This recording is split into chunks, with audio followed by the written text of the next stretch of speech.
برج الحمل. حبايبي برج الحمل، لازم اكون صريح معاكم. بدايه من يوم 24 المراكز الماليه من الممكن ان تكون معرضه للخطر نتيجه للتراجع لعطارد. هتلاقي واحد طالع لي دلوقتي يقول لي انت ازاي، لا مفيش كواكب وبتاع وكلام من ده. عارف اللي هيتقال، لكن لو مفيش كواكب يبقى حضرتك مش معترف بان الكسوف والخسوف حادث ومش مقتنع بالكلام ده. اتفضل قول لي بقى حضرتك مقتنع ولا لا. طب ما في تاثيرات للكوكبيه، يعني الخسوف والكسوف بيؤثر على حياه الانسان. بيؤثر، عشان كده امرنا بالصلاه عشان حضرتك ما تروحش في داهيه. يعني معنى كده الكواكب بتاثر، اللي فوق دي بتاثر على حياتنا. انا قلت الكلام ده قبل كده. بتاثر، مش انا اللي بقول الكلام ده ديننا اللي بيقول الكلام ده. معنى كده ان في تاثيرات لبقيه الكواكب، ده اكيد. ما همشي ما هي الزينه يعني هي مش حكر على لكن اللي مش عايزين يقولوا بقى قيمه علم الفلك. تراجع عطارد خطر بالنسبه للمراكز الماليه. ونرجع لموضوعنا عشان ما حدش يكتب لي كلمه بس بقفل كده في وشك اي حاجه. يا اللي عايز تنتقد وخلاص، انت بتبقى اصلا شخص مش فاهم. بطل عبط. هتكلم معاكم عن حلقه حساسه جدا بالنسبه للمراكز الماليه لكم.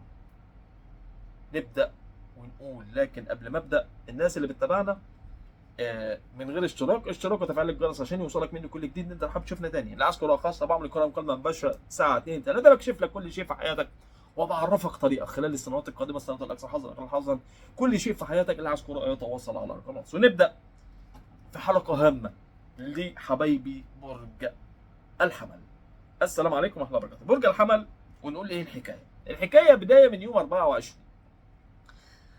قبل يوم 24 فتره حلوه، فتره رائعه، تقدم العمل خاصة من 21 لغاية يوم 23. فترة من أروع الفترات اللي ممكن تطل عليها للعمل، للمال، للانفراجة.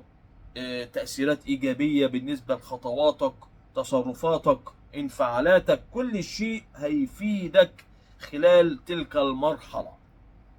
فوجود عطارد والمريخ والشمس في بيت العمل بالنسبة لك يجعل كل شيء جيد بالنسبة لك يتعمل. لكن تتبدل الأوضاع بنسبة كبيرة جدا بتراجع عطارد بداية يوم 24.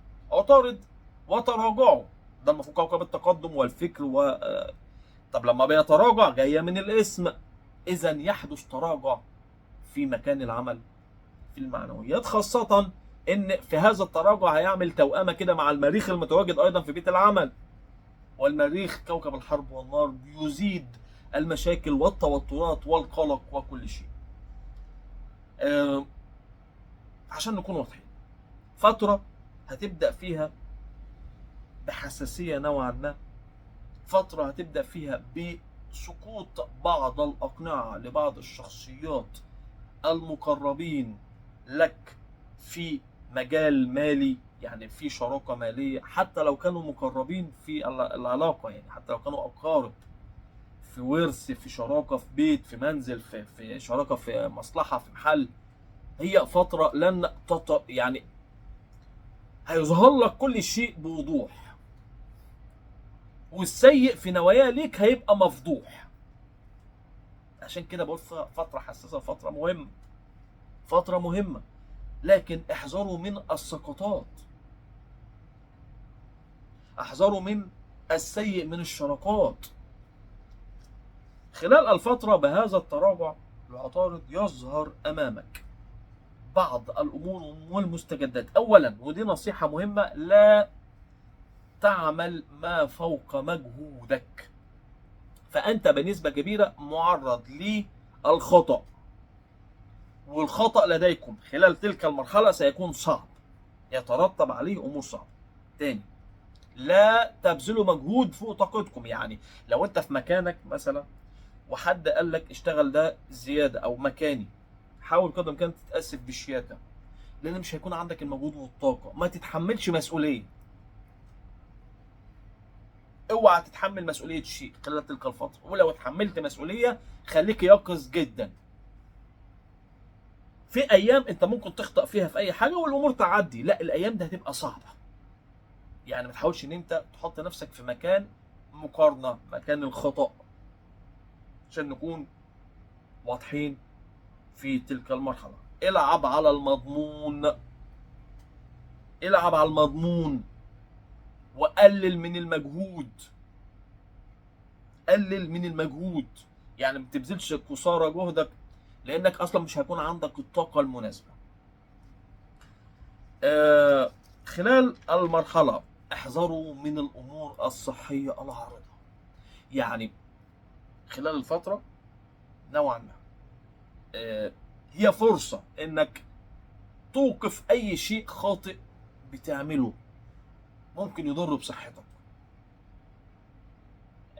بتاخد حاجه، بتشرب الحاجات دي. ليه؟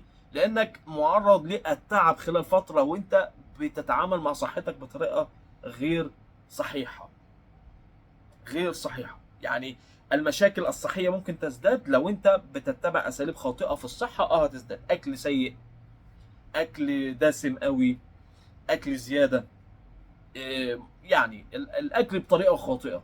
ما انت حتى لو الاكل صحي، لو اكلته بطريقه خاطئه هيبقى مضر حتى لو صحي. فعشان كده بعض الاساليب هتبدا انك تكتشف انها خاطئه، لان من الممكن ان يحدث تفاقم للمرض. من الاساس نحاول ان احنا نبطل اي حاجه تؤدي بنا للصحه، لان الصحه في تحت المنظار خلال فتره، في طاقه كده بالنسبه للامور الصحيه. تمام. خلال الفتره حاول انك ما تعملش جديد، حاول انك تثبت القديم عندك. يعني لو في مثلا عندك مثلا انتاج، لو انت بتنتج حاجه خليك ثابت على ده، ما تدخلش في الجديد. لو انت في علاقات معاك حاليا او شراكات خليك ثابت ده، ما تدخلش في الجديد.